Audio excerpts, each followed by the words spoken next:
ಅವಳು ಹೊರಗಡೆ ಬರುತ್ತಿದ್ದಂತೆಯೇ ಅಲ್ಲಿ ಅವಳ ಗಂಡ ನಿಂತುಕೊಂಡಿದ್ದನು. ಪ್ರದೀಪ್ ಅವರನ್ನು ನೋಡಿ ಅವಳು ದಂದಾಗಿ ಹೋದಳು. ಅವಳ ಕಣ್ಣಿಂದ ಕಣ್ಣೀರು ಇಳಿಯಲು ಪ್ರಾರಂಭವಾಯಿತು ಮತ್ತು ಹೇಳಿದಳು, ನಿನಗೆ ಒಂದು ವಿಷಯ ಹೇಳಬೇಕು ಎಂದು. ಅವಳು ತನ್ನ ಗಂಡನನ್ನು ಮನೆಗೆ ಒಳಗೆ ಕರೆದುಕೊಂಡು ಹೋದಳು. ಅವಳು ಕಣ್ಣೀರು ಸುರಿಸುತ್ತಾ ಹೇಳಿದಳು, ನಾನು ನನ್ನ ಇಷ್ಟದಂತೆ ಅವನ ಕೋಣೆಗೆ ಹೋಗಿರಲಿಲ್ಲ. ನಾನು ಸ್ನಾನ ಮಾಡುವಾಗ ಅವನು ನನ್ನ ಒಂದು ವಿಡಿಯೋವನ್ನು ಮಾಡಿದ್ದನು. ನನಗೆ ಬ್ಲಾಕ್ ಮೇಲ್ ಮಾಡುತ್ತಿದ್ದನು. ಅವನು ನನಗೆ ಈ ರೀತಿ ಬ್ಲಾಕ್ ಮೇಲ್ ಮಾಡುತ್ತಿದ್ದರಿಂದ ನಾನು 2-3 ಬಾರಿ ಅವನ ಕೋಣೆಗೆ ಹೋಗಬೇಕಾಗಿ ಬಂತು. ಈ ಮಾತನ್ನು ಕೇಳಿ ಮಾಲಕಿಯ ಗಂಡ ಪ್ರದೀಪ್ ಅಸಹಾಯಕನಾಗಿ ತನ್ನ ಹೆಂಡತಿಯ ಮಾತನ್ನು ಒಪ್ಪಿಕೊಂಡನು. ಅವಳಿಗೆ ಸಪೋರ್ಟ್ ಮಾಡಿದನು, ಏಕೆಂದರೆ ಅವನು ತನ್ನ ಹೆಂಡತಿಯನ್ನು ತುಂಬಾ ಪ್ರೀತಿಸುತ್ತಿದ್ದನು. ಇದನ್ನು ಕೇಳಿದ ತಕ್ಷಣ ಪ್ರದೀಪ್ ಆದಿಗೆ ಫೋನ್ ಮಾಡಿ ಹೇಳಿದನು, ತಕ್ಷಣ ನಮ್ಮ ಮನೆಗೆ ಬಾ.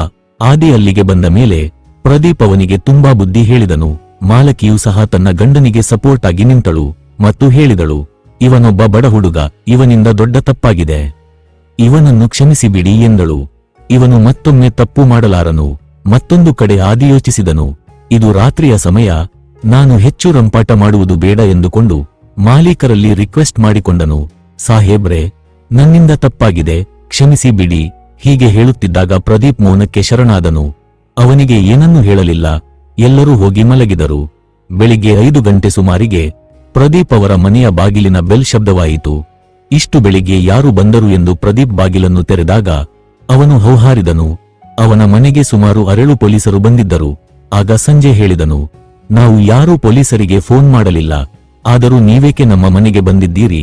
ನೀವು ತಪ್ಪಾಗಿ ನಮ್ಮ ಮನೆಗೆ ಬಂದಿರಬೇಕು. ಆಗ ಪೊಲೀಸರು ಹೇಳಿದರು, ಇಲ್ಲ ಸರ್, ನಿಮ್ಮ ಮನೆಯಿಂದಲೇ ನಮಗೆ ಕಾಲ್ ಬಂದಿತ್ತು, ನಾವು ಸರಿಯಾದ ಅಡ್ರೆಸ್ಸಿಗೆ ಬಂದಿದ್ದೇವೆ. ಆಗ ಆದಿ ತನ್ನ ಕೋಣೆಯಿಂದ ಹೊರಬಂದು ಹೇಳಿದನು, ಸಾಹೇಬ್ರೆ ನಾನೇ ಫೋನ್ ಮಾಡಿದ್ದೆ. ಈ ಮಾತನ್ನು ಕೇಳಿ ಪ್ರದೀಪ್ ಅಚ್ಚರಿಗೊಂಡನು. ಆಗ ಪೊಲೀಸರು ಹೇಳಿದರು, ಸರಿ, ಎಲ್ಲರೂ ಬನ್ನಿ, ಕುಳಿತು ಮಾತನಾಡೋಣ. ಎಲ್ಲರೂ ಹಾಲ್ನಲ್ಲಿ ಕುಳಿತುಕೊಂಡಿದ್ದರು. ಆಗ ಪ್ರದೀಪ್ ಹೇಳಿದನು, ಸಾಹೇಬ್ರೆ ಏನು ವಿಷಯ? ಆಗ ಆದಿ ಹೇಳಿದನು, ಸಾಹೇಬ್ರೆ ಈ ಮನೆ ಮಾಲಕಿಯು ನನ್ನನ್ನು ಈ ರೀತಿಯಲ್ಲಿ ಬ್ಲಾಕ್ ಮೇಲ್ ಮಾಡುತ್ತಿದ್ದಾಳೆ. ನನಗೆ ಪ್ರತಿದಿನ ತುಂಬಾ ಟಾರ್ಚರ್ ಮಾಡುತ್ತಿದ್ದಳು. ನನ್ನ ಜೊತೆ ತುಂಬಾ ಕೆಟ್ಟದಾಗಿ ನಡೆದುಕೊಳ್ಳುತ್ತಿದ್ದಳು. ಈ ಮಾತನ್ನು ಕೇಳಿ ಮನೆಯ ಮಾಲೀಕಳಿಗೆ ತುಂಬಾ ಸಿಟ್ಟು ಬಂದಿತು. ತಕ್ಷಣ ಅವಳು ತನ್ನ ಕೋಣೆಗೆ ಹೊರಟು ಬಂದು ತನ್ನ ಮೊಬೈಲನ್ನು ತೆಗೆದುಕೊಂಡು ಬಂದಳು. ಆ ವಿಡಿಯೋವನ್ನು ಅಲ್ಲಿರುವ ಅಧಿಕಾರಿಗಳು ಮತ್ತು ತನ್ನ ಗಂಡನಿಗೆ ತೋರಿಸಿದಳು. ಅವರೆಲ್ಲರೂ ಅದನ್ನು ನೋಡಿ ಹೈರಾಣಾದರು. ಆ ವಿಡಿಯೋದಲ್ಲಿ ಆದಿ ಎಷ್ಟೊಂದು ನಶೆಯಲ್ಲಿ ಇದ್ದನೆಂದರೆ ಅವನೇ ಮಾಲಕಿಯನ್ನು ಬಲಾತ್ಕಾರ ಮಾಡುತ್ತಿದ್ದಂತೆ ತೋರುತ್ತಿತ್ತು. ಪೊಲೀಸರು ಈ ವಿಡಿಯೋವನ್ನು ನೋಡುತ್ತಿದ್ದಂತೆ ಆದಿಯನ್ನು ತರಾಟೆಗೆ ತೆಗೆದುಕೊಂಡರು ಮತ್ತು ಅವನಿಗೆ ಹೆದರಿಸಿದರು, ನಿನಗೆ ಈ ಭಾಷೆಯಲ್ಲಿ ಹೇಳಿದರೆ ಅರ್ಥವಾಗುವುದಿಲ್ಲ, ನಿನ್ನನ್ನು ಈಗಲೇ ಪೊಲೀಸ್ ಸ್ಟೇಷನ್ನಿಗೆ ಕರೆದುಕೊಂಡು ಹೋಗುತ್ತೇವೆ. ನೀನು ಜೈಲು ಕಂಬಿ ಎಣಿಸುವಂತೆ ಮಾಡಿದರೆ ಆಗ ನಿನಗೆ ಬುದ್ಧಿ ಬರುವುದು. ಆಗ ಆದಿ ಹೇಳಿದನು, ಸಾಹೇಬ್ರೆ 1 ನಿಮಿಷ ನಿಂತುಕೊಳ್ಳಿ ಎನ್ನುತ್ತಾ ತನ್ನ ಪ್ಯಾಂಟ್ನ ಜೇಬಿನಿಂದ ತನ್ನ ಮೊಬೈಲನ್ನು ತೆಗೆದನು. ಅವನ ಗೆಳೆಯ ಹೇಳಿದ ಹಾಗೆ ಮೊಬೈಲಲ್ಲಿ ಎಲ್ಲವನ್ನೂ ರೆಕಾರ್ಡ್ ಮಾಡಿದ್ದನು. ಅವನ ಗೆಳೆಯ ಸಂಜಯ ಹೇಳಿದ್ದನು, ನೀನು ನಾನು ಹೇಳಿದ ಈ ಐಡಿಯಾದಂತೆ ನಡೆದುಕೊಂಡರೆ ಮಾಲಕಿಯು ನಿನ್ನ ಬೆನ್ನ ಹಿಂದೆ ಬೀಳುವುದರಿಂದ ತಪ್ಪಿಸಿಕೊಳ್ಳಬಹುದು ಎಂದಿದ್ದನು. ತಕ್ಷಣ ಆದಿ ಆ ವಿಡಿಯೋವನ್ನು ಎಲ್ಲರಿಗೂ ತೋರಿಸಿದನು.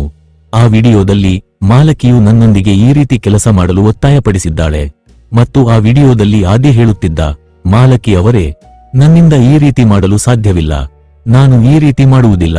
ಆಗ ಮಾಲಕಿ ಹೇಳಿದಳು, ನಾನು ಹೇಳಿದಂತೆ ನೀನು ನಡೆದುಕೊಳ್ಳದಿದ್ದರೆ ಈ ವಿಡಿಯೋವನ್ನು ನಿನ್ನ ತಂದೆಗೆ ಕಳುಹಿಸಿ ಕೊಡುತ್ತೇನೆ ಮತ್ತು ಪೊಲೀಸರ ಬಳಿಯೂ ಕೂಡ ಕಳಿಸಿಕೊಡುತ್ತೇನೆ. ಆನಂತರ ನಿನ್ನ ಮಾನ ಮರ್ಯಾದೆ ಎಲ್ಲವೂ ಹರಾಜಾಗುವುದು ಎಂದು ಈ ವಿಡಿಯೋದಲ್ಲಿ ಅವಳು ಎಷ್ಟೊಂದು ಸ್ಪಷ್ಟವಾಗಿ ಮಾತನಾಡುತ್ತಿದ್ದಳೆಂದರೆ ಅವಳು ಬ್ಲಾಕ್ ಮೇಲೆ ಮಾಡುತ್ತಿರುವುದು ಎಂದು ಎದ್ದು ತೋರುತ್ತಿತ್ತು. ಎಲ್ಲ ವಿಡಿಯೋವನ್ನು ಪೊಲೀಸರು ಹಾಗೂ ಅವಳ ಗಂಡ ಪ್ರದೀಪ್ ನೋಡಿದಾಗ ವಿಡಿಯೋ ನೋಡಿದ ಮೇಲೆ ಪೊಲೀಸರು ಪ್ರದೀಪ್ನಿಗೆ ಹೇಳಿದರು, ಇದರಲ್ಲಿ ನಿನ್ನ ಹೆಂಡತಿಯದೇ ತಪ್ಪಿದೆ, ನಿನ್ನ ಹೆಂಡತಿ ಜೈಲು ಕಂಬಿ ಎಣಿಸಬೇಕಾಗುತ್ತದೆ ಎಂದರು. ಆಗ ಆದಿ ಹೇಳಲು ಪ್ರಾರಂಭಿಸಿದನು, ಇವರು ದೊಡ್ಡ ಮನುಷ್ಯರು, ಶ್ರೀಮಂತರು, ಇವರ ಮರ್ಯಾದೆ 3 ಕಾಸಿಗೆ ಹರಾಜಾಗುವುದು ಮತ್ತು ಜನರೆಲ್ಲ ಇವರ ಬಗ್ಗೆ ಆಡಿಕೊಳ್ಳುವುದು ನನಗೆ ಇಷ್ಟವಿಲ್ಲ. ಇವರನ್ನು ಜೈಲಿಗೆ ಹಾಕುವುದು ಬೇಡ. ನಾನು ನಿಮ್ಮಲ್ಲಿ ಕೇಳಿಕೊಳ್ಳುವುದಿಷ್ಟೇ, ಮಾಲಕಿಯ ಬಳಿ ಇರುವ ನನ್ನ ವಿಡಿಯೋವನ್ನು ಡಿಲೀಟ್ ಮಾಡಿಸಿ. ಆಗ ತಕ್ಷಣ ಪೊಲೀಸ್ ಅಧಿಕಾರಿಯು ಆ ವಿಡಿಯೋವನ್ನು ಡಿಲೀಟ್ ಮಾಡಿದರು ಮತ್ತು ಹೇಳಿದರು, ನೋಡಿ ಈ ಹುಡುಗ ಎಷ್ಟೊಂದು ಒಳ್ಳೆಯವನು, ಇಷ್ಟೆಲ್ಲ ಆದರೂ ಸಹ ಇವನು ನಿಮ್ಮ ಬಗ್ಗೆ ಒಳ್ಳೆಯದನ್ನು ಯೋಚಿಸುತ್ತಿದ್ದಾನೆ.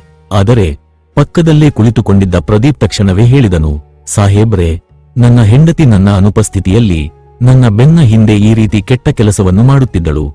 ಅವಳಿಗೆ ತಕ್ಕ ಶಿಕ್ಷೆ ಆಗಲೇಬೇಕು. ತನ್ನ ಗಂಡನ ಮಾತನ್ನು ಕೇಳಿ ಮಾಲಕಿ ತುಂಬಾ ಶಾಕಾದಳು.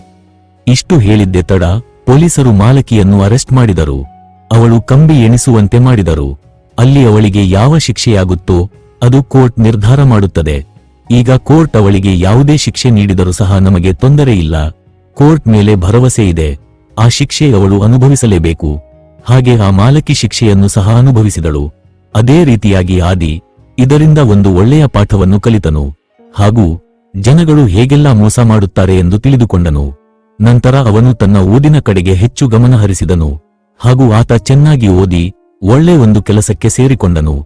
ನಿಧಾನವಾಗಿ ಅಪ್ಪನ ಅಡವಿಟ್ಟ ಜಮೀನನ್ನು ಬಿಡಿಸಿ ಅವರಿಗೆ ಸಾಲ ತೀರಿಸಲು ಸಹಾಯ ಮಾಡಿದನು. ಅವನ ಗರ್ಲ್ ಫ್ರೆಂಡ್ ಸಹ ಒಳ್ಳೆ ಮನೆತನದವಳಾಗಿದ್ದಳು ಮತ್ತು ಅವಳು ಒಳ್ಳೆಯ ಹುಡುಗಿಯಾಗಿದ್ದಳು. ಹೀಗೆ ನಿಧಾನವಾಗಿ ಅವರಿಬ್ಬರು ಪರಸ್ಪರ ಒಬ್ಬರ ಮನೆಯನ್ನು ಮತ್ತೊಬ್ಬರು ಒಪ್ಪಿಸಿ ಮದುವೆಯಾಗಿ ಸುಖವಾಗಿ ಬಾಳಿದರು. ಗೆಳೆಯರೇ, ನಾವು ಇದರಿಂದ ಕಲಿತುಕೊಳ್ಳೋ ವಿಷಯವೇನೆಂದರೆ, ಮೋಸಗಳು ಎಲ್ಲಿ ಬೇಕಾದರೂ ನಡೆಯುತ್ತವೆ. ನಾವು ಜಾಗರೂಕರಾಗಿ ಇದ್ದರೆ ಇಂತಹ ಮೋಸಗಳಿಂದ ಹೊರಗೆ ಬರಬಹುದು. ಈ ಕಥೆ ಇಷ್ಟೇ ಸ್ನೇಹಿತರೆ. ನೀವು ನಮ್ಮ ಕಥೆಯನ್ನು ಇಷ್ಟಪಟ್ಟಿದ್ದೀರಿ ಎಂದು ನಾನು ಭಾವಿಸುತ್ತೇನೆ. ಹಿಂದಿನ ಭಾಗಗಳನ್ನು ನೋಡಿಲ್ಲವೆಂದರೆ ತಪ್ಪದೆ ನೋಡಿ. ಆ ವಿಡಿಯೋಗಳನ್ನು ಡಿಸ್ಕ್ರಿಪ್ಷನ್ನಲ್ಲಿ ಕೊಟ್ಟಿರುತ್ತೇನೆ. ಇವತ್ತಿನ ಈ ಸಂಚಿಕೆ ಹೇಗನಿಸಿತು ಗೆಳೆಯರೇ? ಒಂದು ವೇಳೆ ನಿಮಗೆ ಈ ವಿಡಿಯೋ ಇಷ್ಟವಾಗಿದ್ದರೆ ಚಾನಲ್ ಅನ್ನು ಲೈಕ್ ಮಾಡಿ, ಶೇರ್ ಮಾಡಿ ಹಾಗೂ ಸಬ್ಸ್ಕ್ರೈಬ್ ಮಾಡಿ.